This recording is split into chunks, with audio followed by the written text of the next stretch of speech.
morning students, today is your GK class. Now today we are going to start chapter 14. The name of the chapter 14 is words from numbers. ठीक है, कुछ numbers होते हैं जैसे 1 to 10 हमारे numbers हैं, उनसे कुछ वर्ड्स बने हुए हैं और उनके कुछ पावरफुल मीनिंग्स होते हैं, तो उनके बारे में हम पढ़ेंगे.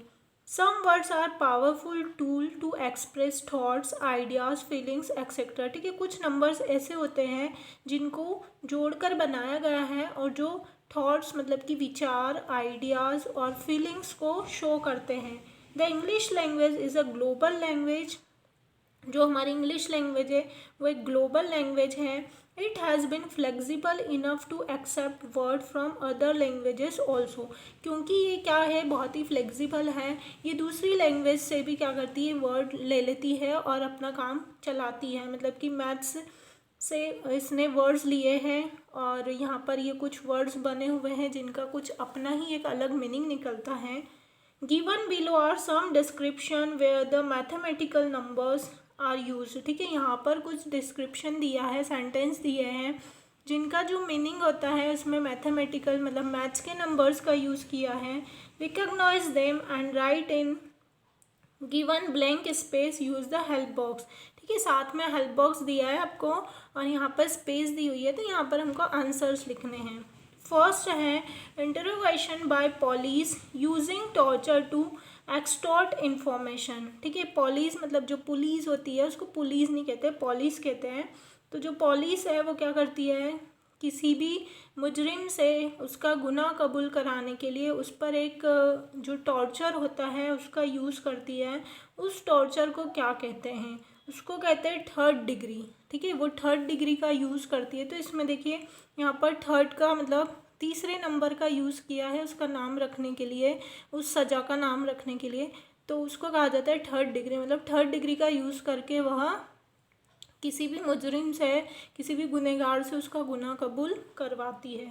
नाउ नेक्स्ट है डबल डीलिंग या फिर फॉल्स. ठीक है, डबल डीलिंग मतलब जो जिसकी गलती होती है, जो जिसके दो चेहरे होते हैं, टू फेस्ड. ठीक है, उसका एक साइड क्या होता है और सामने कुछ और दिखता है, पीछे कुछ और होता है ना. फॉल्स मतलब कि वहाँ पर क्या है, कुछ घोटाला है. टू फेस्ड, फेस मतलब कि उसका सामने का चेहरा अलग है और पीछे कुछ और है. थर्ड है at the last possible time. ठीक है, एंड टाइम पर, जिसको हम कहते हैं ना एकदम, बोलते हैं ना कि जब आग लगती है जब कुआं खोदने जाते हैं, जो कहावत है at the last possible time, बहुत लास्ट मोमेंट पे, तो उसको कहा जाता है 11th आवर, है ना, 11वें घंटे पर. मतलब कि पूरा दिन निकल गया और फिर लास्ट टाइम पर हम उस काम को करने के लिए बैठते या फिर करने के लिए जाते हैं. तो अगर उसको हम कहना चाहें तो क्या कहेंगे, 11th hour. The poor and developing countries of Asia and Africa. ठीक है, एशिया और अफ्रीका की गरीब और अमीर, डेवलपिंग मतलब जहाँ डेवलपमेंट चलता ही रहता है और पुअर मतलब जो कि बहुत ही लो एरिया है, तो ऐसी कंट्रीज़ को क्या कहते हैं, थर्ड वर्ल्ड, तीसरी दुनिया. ठीक है, या तो बहुत ही पुअर कंडीशन है या फिर बहुत ही अच्छी कंडीशन है किसी भी देश की, एशिया और अफ्रीका के देशों की, तो उसको कहा जाता है थर्ड वर्ल्ड. और शॉर्ट जोक किन को कहते हैं, जो हमारे चुटकुले होते हैं, तो वो वन लाइनर. ठीक है, एक लाइन के, दो लाइन के होते हैं, तो उनको वन लाइनर कहा जाता है कि एक लाइन में जोक मारा, चुटकुला जो होता है उसको वन लाइनर कहते हैं. Power of perception without using the 5 senses या इंटीट्यूशन मतलब 6th सेंस. ठीक है, जो 6th सेंस होता है, हमारे 5 सेंसेस होते हैं लेकिन किसी किसी के पास 6th सेंस होता है, मतलब कि वो बहुत ज़्यादा नॉलेजेबल होता है, बहुत ज़्यादा समझदार होता है. विदाउट मतलब उसके 5 सेंसेस को बिना यूज़ किए भी उसके पास क्या रहता है, एक पावर रहता है, उसको 6th सेंस कहते हैं. ठीक है, छठा हमारा जो ऑर्गन होता है, जैसे किसी किसी को कुछ गॉड गिफ्ट मिलता है कि वो बहुत अच्छा डांस करता है, बहुत अच्छी ड्राइंग बनाता है, तो मतलब उसके पास क्या है, कोई 6th सेंस है, उसके पास कोई एक्स्ट्रा पावर है. नेक्स्ट है a rude and offensive word. ठीक है, गलत वर्ड जो होते हैं, जो बहुत ही सामने वाले को बुरे लग जाते हैं, ठीक है, तो उनको कहा जाता है 4 लेटर वर्ड. कि 4 शब्द, 4 लेटर के जो 4 अक्षरों से मिलकर जो शब्द बनता है उसको कहा जाता है a rude and offensive word, जो कि अपशब्द जिनको कहा जाता है, जो अच्छे वर्ड नहीं होते हैं। नेक्स्ट है टू बी सुप्रीमली हैप्पी, ठीक है, मतलब जब हम बहुत ज़्यादा खुश होते हैं तो क्या कहते हैं, 7वें आसमान पर, इन 7th हेवन। आपने सुना होगा किसी, मतलब हिंदी में सुना होगा कि तो वो 7वें आसमान पे उड़ रहा है, अभी तो वो 7वें आसमान पर है, मतलब इन 7th हेवन, कि अभी वो क्या है, बहुत ही खुश है, अभी उसको बहुत ज़्यादा पैसा मिल गया है या फिर उसको बहुत ज़्यादा उसकी प्रसिद्धि हो गई है, तो कहा जाता है ना इन 7th हेवन।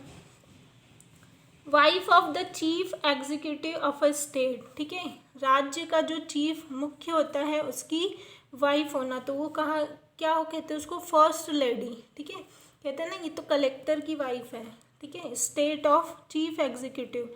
ये अगर किसी किसी को टॉन्ट मार के कहा जाता है कि ये तो चीफ एग्जीक्यूटिव की वाइफ है, मतलब फर्स्ट लेडी है, तो उसको अगर हम शॉर्ट में कहना चाहेंगे तो उसको फर्स्ट लेडी कहा जाएगा। इसी तरह से 10 नंबर पर है one who plays a supporting role, ठीक है, जो सपोर्टिंग रोल प्ले करता है, मतलब हर किसी की सपोर्ट करता है। प्ले सेकेंड फिडल, ठीक है, उसको क्या कहेंगे, प्ले सेकेंड फिडल। तो यहाँ पर हमने कुछ ये सेंटेंस देखे और कुछ यहाँ पर ये न्यूमरिकल वर्ड्स से मिलकर कुछ यहाँ पर वर्ड्स देखे हमने, तो इनका क्या है, अपना अपना एक मीनिंग है और एक यूज़ होता है। यहाँ पर आपको 0 से लेकर 9 तक नंबर भी दे रखे हैं नीचे, और साथ में हेल्प बॉक्स भी दिया है। तो उसी तरह आपको ये अपना वर्क अपनी बुक में कंप्लीट करना है, और ये जो वर्ड्स है आप इनको लर्न करेंगे, ठीक है, ये जो हेल्प बॉक्स में वर्ड दिए हैं ना इनको लर्न करेंगे, और ये कहाँ पर यूज़ होते हैं ये आपको लर्न करना है। जैसे 3rd डिग्री है, टू फेज्ड किसको कहा जाता है, 11th आवर का यूज़ आपको कहाँ करना है, 6th सेंस किसको कहते हैं। तो मैंने सबके मीनिंग आपको बता दिए हैं, और अगर फिर भी आपको समझ में नहीं आया है तो आप कुछ भी अगर जानना चाहते हो तो आप नेट पर इनको, या तो गूगल फॉर्म पर आप ओरली स्पीक कीजिए तो इसका मीनिंग निकलता है, या फिर आप टाइप भी कर सकते हैं। तो इस तरह से आप अपना नॉलेज और इंक्रीज़ कर सकते हैं। तो यहाँ तक आपको इस चैप्टर तक ये जो अपना वर्क है बुक में अच्छे से कंप्लीट करना है और इनको अपने नॉलेज के लिए लर्न करना है। Thank you.